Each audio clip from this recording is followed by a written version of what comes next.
Halo semua, nama saya Vanessa Gita Jab dari Universitas Pelita Harapan, jurusan Teknik Industri Angkatan 19. Saya akan menjelaskan tentang peserta dalam proses pembelian bisnis dan juga prosesnya. Yang dimulai dari peserta. Semua individu dan unit memainkan peran dalam proses pengambilan keputusan pembelian. Pusat pembelian mencakup semua anggota organisasi yang memainkan salah satu dari 5 peran dalam proses keputusan pembelian. Di antaranya adalah yang bisa dilihat pada layar. Yang ke satu adalah user, yang kedua influencer, yang ketiga buyers, ada deciders, dan yang terakhir adalah penjaga gerbang. Saya akan menjelaskan satu-satu, dimulai dari pengguna atau user, ialah anggota organisasi yang akan menggunakan produk atau layanan. Dalam banyak kasus, pengguna memulai proposal pembelian dan membantu menentukan spesifikasi produk. Contohnya ialah ketika PT Kalbe Farma ini ingin membuat produk baru, pastinya ia akan mencari supplier yang sesuai. Jadi ia akan mencari supplier yang sesuai dengan spesifikasi. Maka dari itu perusahaan ini terlebih dahulu akan membuat proposal pembelian yang akan diajukan nantinya. Lalu ada influencer. Nah, influencer ini sering membantu menentukan spesifikasi dan juga memberikan informasi untuk mengevaluasi alternatif. Personil teknis adalah pemberian pengaruh yang sangat penting. Contohnya yang saya ambil juga pada PT Kalbe, pada sekretaris perusahaannya, mengendalikan pengelolaan strategi komunikasi eksternal dan internal dengan segenap pemangku kepentingan untuk menyampaikan berita dari perseroan secara terbuka dan bertanggung jawab serta membangun citra positif perseroan. Selain itu, tugas sekretaris juga mengawasi perkembangan dan perubahan regulasi yang terjadi di bidang pasar modal, serta memberikan rekomendasi dan masukan kepada direksi terkait dampak perkembangan perubahan-perubahan tersebut pada perseroan serta pelaksanaan atas perubahan tersebut di lingkungan perseroan. Lalu yang ketiga ada pembeli atau buyers yang memiliki wewenang formal untuk memilih pemasok dan mengatur syarat pembelian. Pembeli dapat membantu membentuk spesifikasi produk, tetapi peran utama mereka adalah dalam memilih vendor dan bernegosiasi. Dalam pemilihan yang lebih kompleks, pembeli mungkin termasuk pejabat tingkat tinggi yang berpartisipasi dalam negosiasi. Contohnya ialah ketika perusahaan Kalbe Farma ini sudah menentukan spesifikasi pembelian untuk produk barunya. Perusahaan akan memilih vendor yang sesuai dan mengatur syarat-syarat pembelian. Tentunya salah satu dari divisi mereka berperan dalam hal ini. Lalu ada pengambil keputusan atau deciders. Ia memiliki kekuasaan formal atau informal untuk memilih atau menyetujui pemasok akhir. Dalam dunia rutin, pembeli seringkali menjadi penentu atau setidaknya pemberi persetujuan.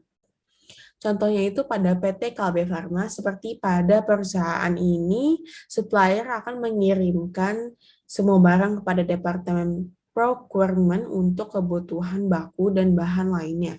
Jadi semua barang yang menerima itu ialah yang telah dikirimkan ialah divisi ini. Selain itu, PT KB Farma juga memiliki divisi distribusi dan logistik.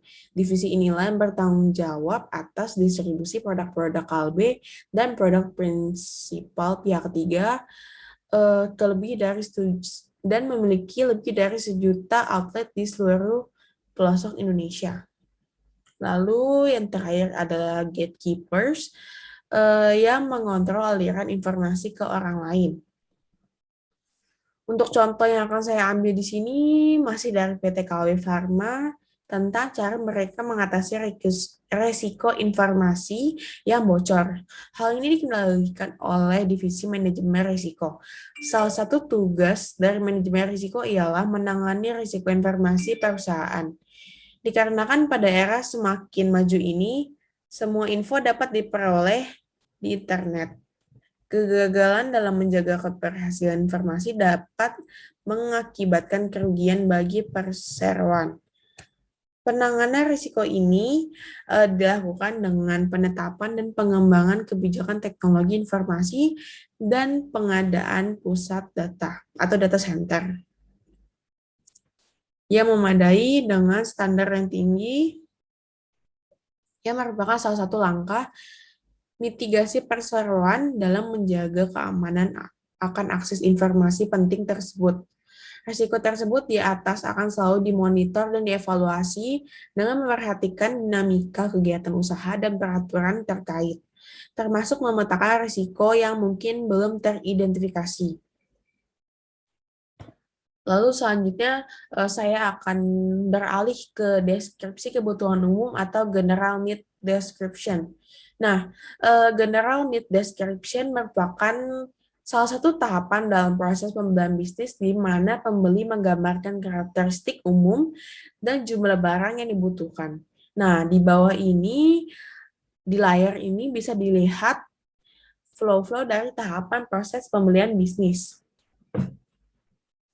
yang dimulai dari problem recognition, lalu general need description, product specification, supplier search, proposal solicitation, supplier selection, order routing specification, sampai ke performance review. Oke, saya akan membahas satu-satu di sini. Yang ke satu ialah problem recognition. Proses pembelian dimulai ketika seseorang dalam perusahaan menyadari adanya masalah atau kebutuhan yang dapat dipenuhi dengan memperoleh barang atau jasa. Contoh yang saya ambil ialah ketika PT Kalbe Farma memutuskan untuk membuat produk baru semenjak pandemi COVID-19 ini untuk kesehatan tubuh. Kalbe Farma mengeluarkan produk baru pada divisi produk kesehatan dan divisi obat resep. Dalam minggu ini, perusahaan telah meluncurkan dua produk baru, yaitu Hevit Plus dan Fluvir. Hevit Plus adalah suplemen multivitamin dan zinc yang dapat membantu menjaga stamina tubuh, terutama di masa pandemi COVID-19 ini. Sedangkan Fluvir adalah salah satu obat antivirus yang termasuk dalam terapi COVID-19. Kalbe bekerja sama dengan PT Amarox Global Pharma untuk memasarkan Fluvir. Nah, yang kedua terdapat general need description. Fase ini melibatkan penentuan karakteristik dan jumlah barang yang dibutuhkan. Karakteristik umum dapat berupa keandalan, daya tahan, harga, dan lain-lainnya. Dan pemasar bersama dengan manajer pembelian, insinyur, dan pengguna dapat menjelaskan kebutuhan. Contohnya ialah seperti produk baru yang telah saya sebutkan tadi, salah satu bahan yang dibutuhkan adalah zinc. Lalu yang ketiga, product specification. Setelah memperoleh masukan dari tahap kedua, organisasi pembeli harus mengembangkan spesifikasi teknis dari barang-barang yang dibutuhkan. Dalam fase ini, produk dipecah menjadi item. Item pada gilirannya diurutkan menjadi yang standar dan yang baru perlu dirancang. Contohnya ialah PT Kalbe membutuhkan spesifikasi bahan yang dibutuhkan seperti berbagai jenis bahan untuk membuat multivitamin. Dan produk satu lagi yang telah saya sebutkan tadi. Lalu beralih ke nomor 4 ialah, beralih ke nomor 4 ialah supply search. Fase ini berkaitan dengan pencarian pemasok yang memenuhi syarat di antara sumber-sumber potensial. Pemasar harus memastikan bahwa dia ada dalam daftar pemasok potensial.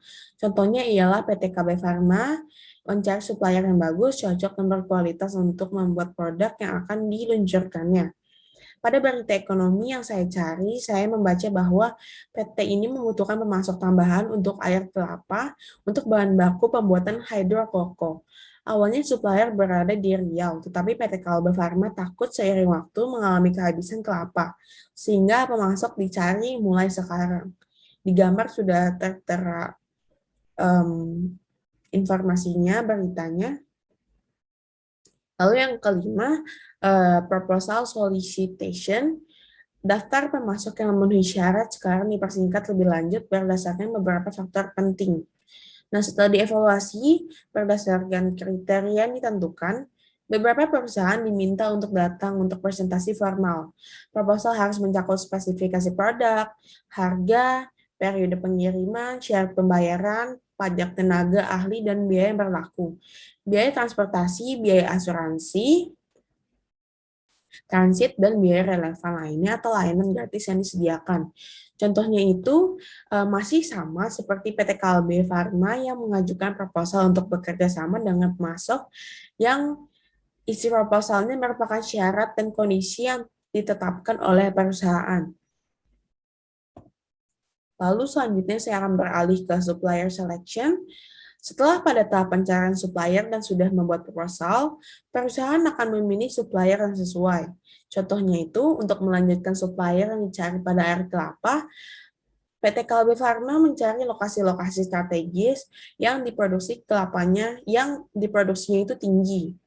Terdapat beberapa wilayah pemasok yang bisa dipilih oleh perusahaan. Di antaranya ialah Jawa Timur, Sulawesi Utara, dan Maluku Utara. Jadi mereka telah menetapkan 3 pilihan wilayah ini. Yang ketujuh, ada order routine specification.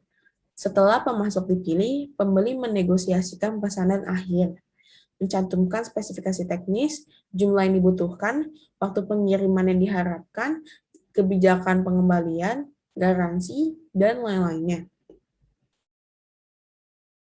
Contohnya ialah ketika PT KB Pharma memberitahu detail-detail yang dibutuhkan dan jumlah yang dibutuhkan.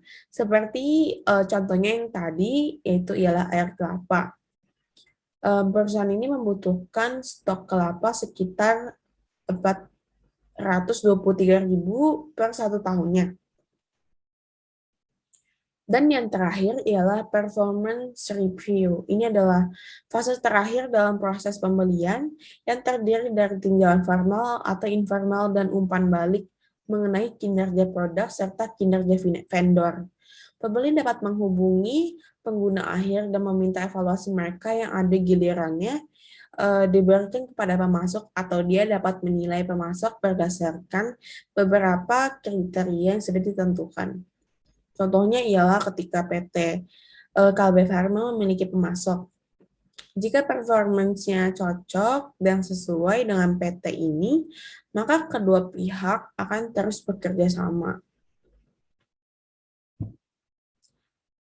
Tadi merupakan penjelasannya, dan ini merupakan link-link tambahan untuk mendapatkan informasi yang telah saya sampaikan tadi. Terima kasih sudah menonton dan mohon maaf jika banyak kata-kata yang salah.